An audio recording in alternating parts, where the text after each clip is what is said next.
Como eu acabei de falar e você está escutando a bomba de vácuo fazer o trabalho dela, todo mundo quer um vácuo estabilizado, todo mundo quer estabilizar o vácuo, mas pouca gente faz o que tem que ser feito, que é justamente isso aqui. Essa estrutura que eu montei, justamente para as pessoas que vêm aqui na minha casa, que eu fiz no ano passado alguns treinamentos presenciais aqui. Aqui tem 7,5 metros de cada lado de tubulação, mais essa unidade condensadora comercial, que é para dificultar a transição, a passagem, tanto do limpante, quanto no nitrogênio, quanto em vácuo que a gente ficava estudando aqui. E, como eu sempre falo, né, a limpeza do sistema é a entrega do serviço 100%. Eu uso nitrogênio, eu já tiro umas impurezas, a poeira de construção, água, excesso de água, sai tudo com nitrogênio. Mas o óleo velho, né, a oxidação, a sujeira pesada, eu tenho que usar o limpante, né, que é o substituto do 141B. Eu tenho que ter essa ciência. E para mim puxar um vácuo estabilizado, a minha linha tem que estar limpa. Por isso que eu fechei as válvulas lá e estou fazendo o vácuo somente na linha, que eu sei que a linha está limpa, né? Então agora eu vou mostrar para vocês uma solução rápida, eficiente, fácil de fazer e extremamente de custo acessível, tá? Que a gente vai usar uma garrafinha flush. Ela tem um pescador também que vai embaixo buscar o líquido. Numa linha dessa, acredito que uns 500 ml já basta de produto. A gente vai usar o flush. E o produto eu vou botar todo ele aqui dentro.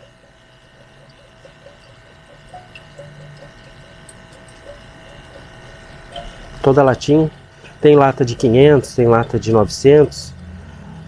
As pessoas elas precisam justamente se acostumar a isso. A ter uma garrafa flush no carro. E a ter algumas unidades de um produto limpante para fazer uma limpeza de sistema. Volta e meia eu converso com um amigo de profissão e ele fala: poxa vida, tive uma tremenda dificuldade nessa tarde de fazer vácuo numa máquina lá. Aí eu só pergunto: você limpou a linha? Eu falo: não, só fiz o vácuo. Vai ter dificuldade. Se já tem dificuldade de fazer vácuo utilizando o nitrogênio antes e depois, imagina limpando a linha. Olha, tá quase ele todo cheio.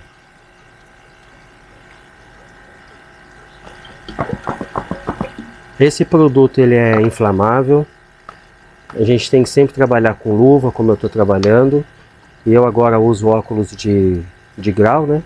Então eu tenho que tomar cuidado também. Bom, coloquei ali. Esse é o pescador, tá? Então a pressão, né, ela entra por esse registro e o pescador coloca o líquido para sair pelo outro registro. Tem garrafa que não tem pescador.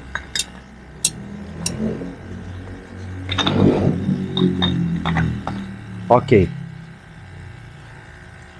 A pressão que eu justamente trabalho para fazer essa limpeza é em torno de 50 a 60 PSI.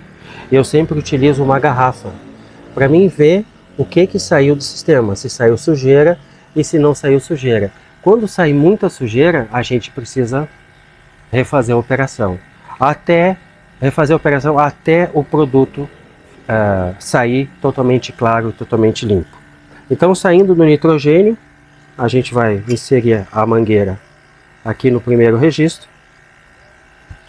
E uma outra mangueira simples, tá? Essas mangueiras são básicas, são simples porque a gente não vai trabalhar com alta pressão. A gente leva até a outra extremidade do sistema, que é essa daqui. São duas extremidades. Aqui recebe o produto e aqui manda.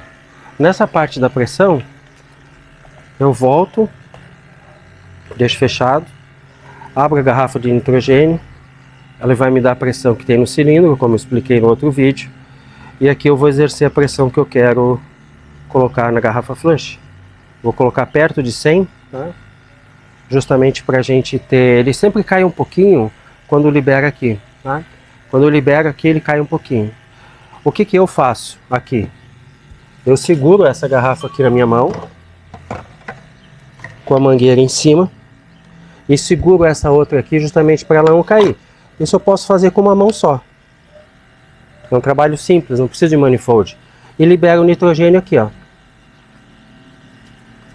Quando libera o nitrogênio aqui, ele começa a circular. Tá circulando já, ó lá, ó. A estrutura preta começa a balançar, ó. Aqui, ó, veio. Aí.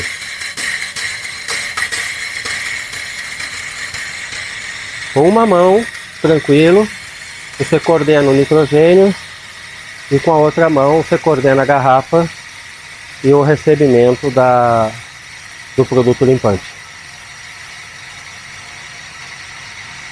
Como eu coloquei bastante produto, vai chegar até basicamente ao meio da garrafa.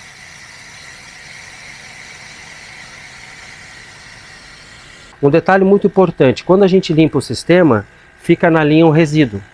Esse resíduo acaba com o óleo da bomba de vácuo. Um amigo meu, inclusive, quebrou uma bomba de vácuo por causa disso. A bomba de vácuo puxava tanto o resíduo e o fluido ele acaba com o óleo. Então, na verdade, o óleo da bomba de vácuo dele ficou totalmente degradado, porque o limpante acabou com o óleo e a bomba de vácuo quebrou. Era uma Vulcan de 12 CFM. Eu e minha esposa, uma vez, estávamos trabalhando aqui numa cidade vizinha, Porto Belo, Araçá, e uma vez espirrou o produto limpante em nós e acabou pegando também no rosto da minha esposa, e ninguém quer receber um limpante no rosto. Então esses óculos que a gente compra nas lojas aí de material de construção, eles vão nos proteger caso venha acontecer algum acidente. Eu vou liberar um pouco de nitrogênio justamente para a gente retirar o restante da linha, para não prejudicar o nosso óleo da bomba de vácuo. Ali. Esse é o restante que fica. Ele não fica muito, mas é importante a gente saber, mesmo se aumentar um pouquinho a pressão, deixar ele circulando o nitrogênio ao ponto de a gente ter certeza que o limpante evaporou, para não prejudicar o óleo da bomba. Esse mesmo procedimento de circular o nitrogênio, ele é muito válido quando a gente vai soldar ou dessoldar algum equipamento que já tenha trabalhado com R32. Por quê?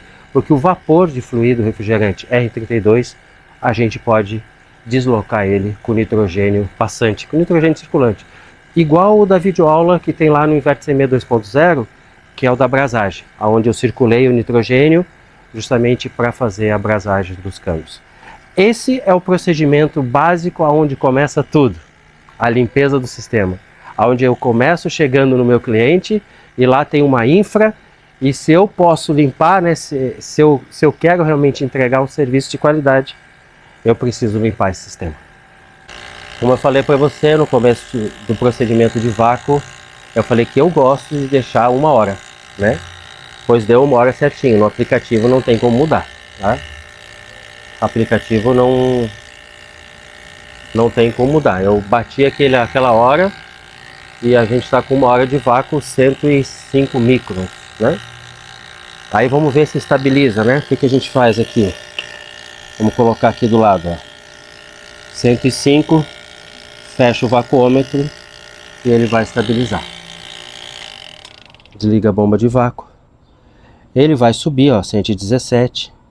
E nessa subida dele, o que significa isso? O fluxo estava sendo puxado por aqui. O local correto para colocar o vacuômetro não é aqui, é na outra válvula de serviço, na outra extremidade.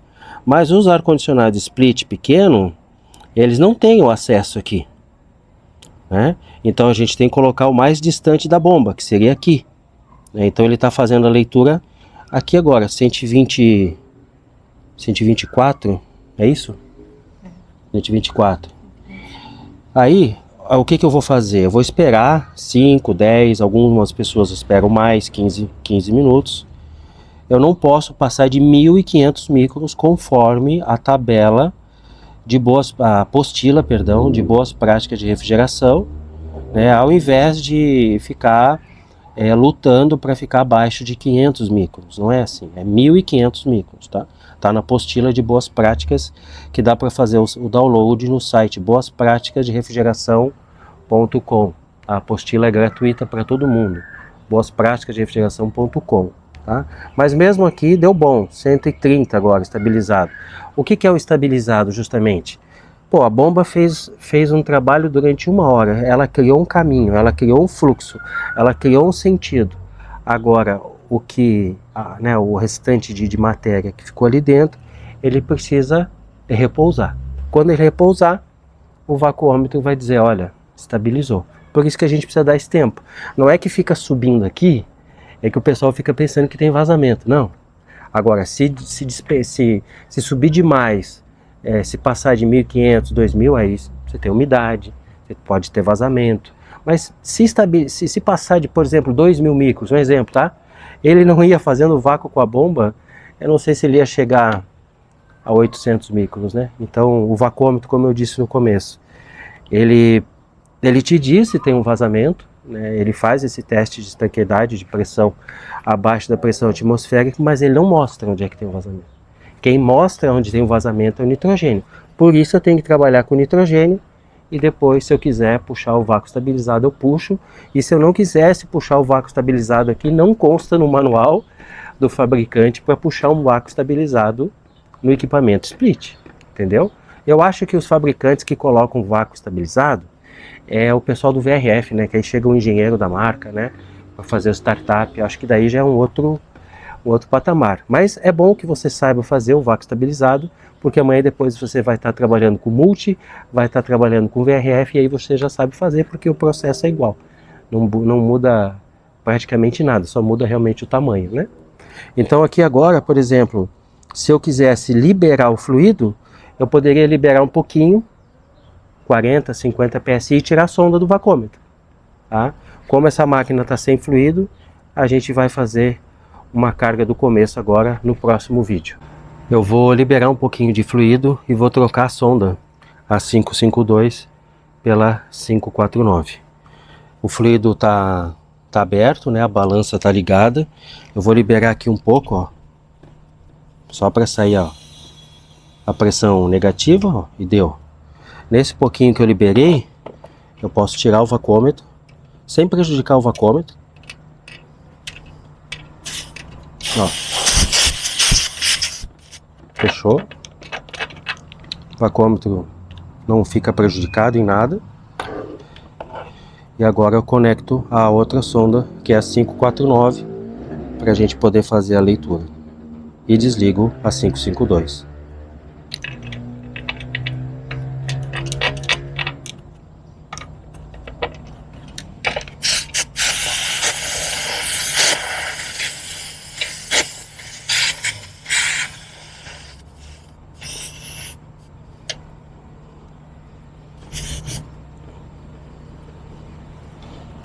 Ok.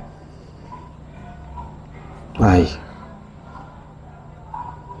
Nesse ponto agora, eu vou ligar o equipamento e a gente vai fazer a leitura do tubo de sucção e acompanhar o delta lá no termômetro penta. Coloquei o aparelho em funcionamento. Eu coloquei aquele pouquinho de fluido refrigerante para tirar o vacuômetro. O termômetro penta está com delta de 1, né? Aqui na balança a gente colocou, acho que 40 gramas de fluido. Ele está em forma de vapor, o fluido. E aqui no visor de líquido, na verdade, você não consegue ainda ver o fluido refrigerante passando, porque não tem praticamente nada de refrigerante. E nem voltando aqui no outro visor.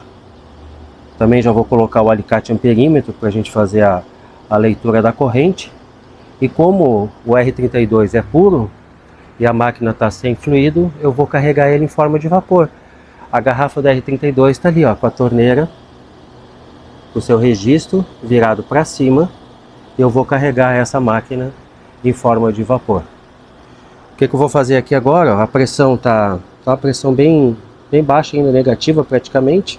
Eu vou começar a liberar o fluido aqui, ó, em forma de vapor. Ó.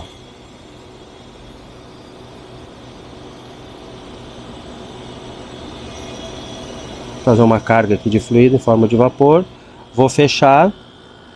Já deu para sentir o barulho do compressor em funcionamento. E vou deixar ele funcionar e vou fazendo a leitura, carregando ele pelo superaquecimento. Que nós deveríamos também, na verdade, estar aqui na região sul com 35 graus. Para a gente fazer uma leitura bacana do superaquecimento. Mas ao mesmo tempo eu estou com a balança digital, monitorando quanto de fluido está entrando, mesmo fazendo a leitura pelo superaquecimento. Estamos aí com 29,6 PSI. Tá? Aí a tubulação já começa a congelar, o visor de líquido congelando.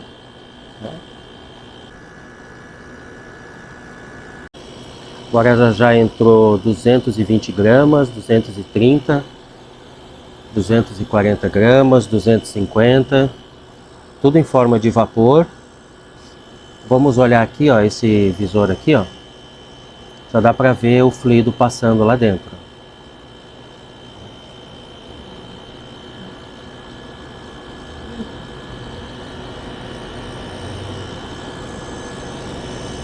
Eu vou liberar mais fluido.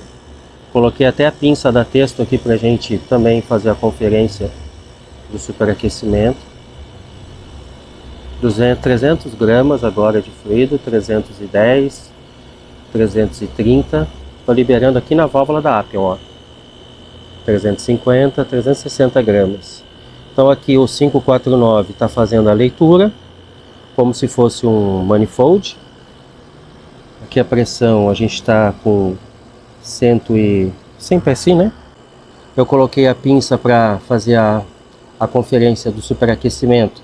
Superaquecimento em 31, ó, completamente alto. Ele tem que estar de 7 a 11. Né? E ainda a pressão, ela muito baixa, com 98 PSI. Eu percebo que aqui no visor de retorno, no visor da sucção, ó, ele está completamente seco, né? Um detalhe muito importante aqui, ó, a temperatura do tubo de descarga do compressor, ela já está em 60 graus.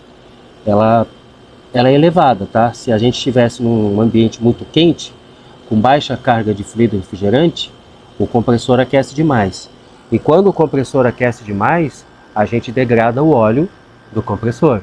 Tá? Então a baixa carga de fluido refrigerante, principalmente aqui no R32, que na pressão de alta, vocês vão ver depois no inverter, ela é extremamente alta, a temperatura do compressor ela tem que estar show, porque senão não tenho como entregar uma durabilidade para o meu cliente, entendeu? Então a baixa carga de fluido refrigerante, ela deixa o nosso motor elétrico chamado de compressor extremamente quente, com a temperatura extremamente elevada. E isso acontece por vazamento e por alguns instaladores que não fazem o complemento de linha. Aqui numa máquina convencional, a gente pode regular pelo superaquecimento, pela balança, mas uma máquina inverter é muito mais fácil pela balança.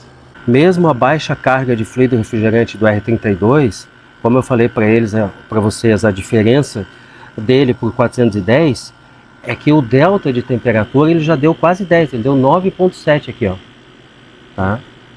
Então, como é que eu vou ter uma noção se a máquina está bem ajustada ou não, só pelo ΔT? Que se pelo ΔT, o R32 ele é tão eficiente que se fosse os fluidos mais antigos, onde eu trabalhei, R22, até mesmo R410, ele não dava esse delta tão rápido e com 400 gramas de fluido. Né? Eu teria uma deficiência. E mesmo assim, agora ainda tenho um superaquecimento elevado de 19. Então tu imagina, fazendo o acerto da carga do R32, estando entre 7 a 11, qual é o delta T que eu teria? Sabe, a gente tem que equalizar isso tudo, tem que deixar tudo certinho. Né? Então, para você ver, essa é uma das marcações que eu passei aqui, com as pessoas que vieram treinar comigo no presencial, que eles ficavam assustados quando eles viam o delta T do R32. O delta T, o delta de temperatura da unidade interna com 410, ele vai bem também, você chega a 10, 11, 12, até mais. Mas a rapidez que o R32 chega é assim, ó. Isso é a eficiência. Menos fluido refrigerante, mais fácil a absorção de calor, mais troca de calor, ou seja, um fluido muito muito melhor de trabalhar, entregando um resultado muito melhor com uma quantidade menor. Eu preciso deixar agora o equipamento trabalhar, preciso deixar toda essa pressão, apesar de ser pouco fluido, deixar ela equalizar, deixar as temperaturas, né, unidade interna, unidade externa, apesar da condensadora estar embaixo da evaporadora, mas não tem muito a ver. Em cima a gente tem uma dissipação de calor muito bom.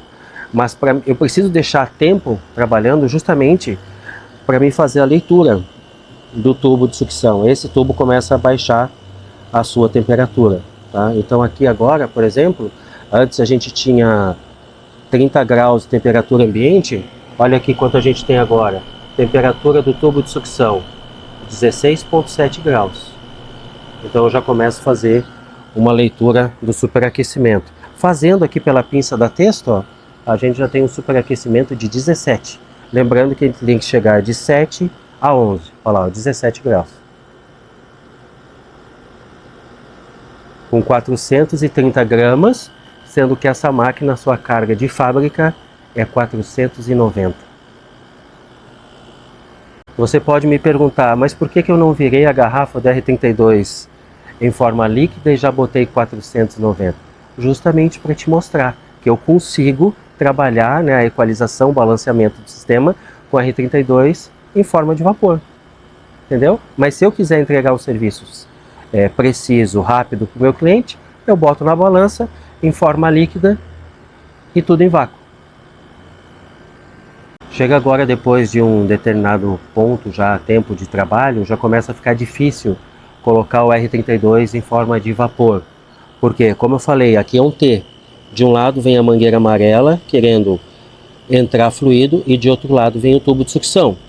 Então eu tenho uma pressão para um lado e tenho uma pressão de outro lado, sabe? Então agora, justamente para fazer o acerto final, aí seria melhor a gente colocar um pouco mais de peso e o fluido de forma líquida. Mas olha só, superaquecimento já de 13,3, tá? E 470 gramas de fluido. A gente tem uma temperatura do compressor estável aqui na casa de 74 graus. A máquina trabalhando silenciosamente. Temperatura do tubo de sucção de 17.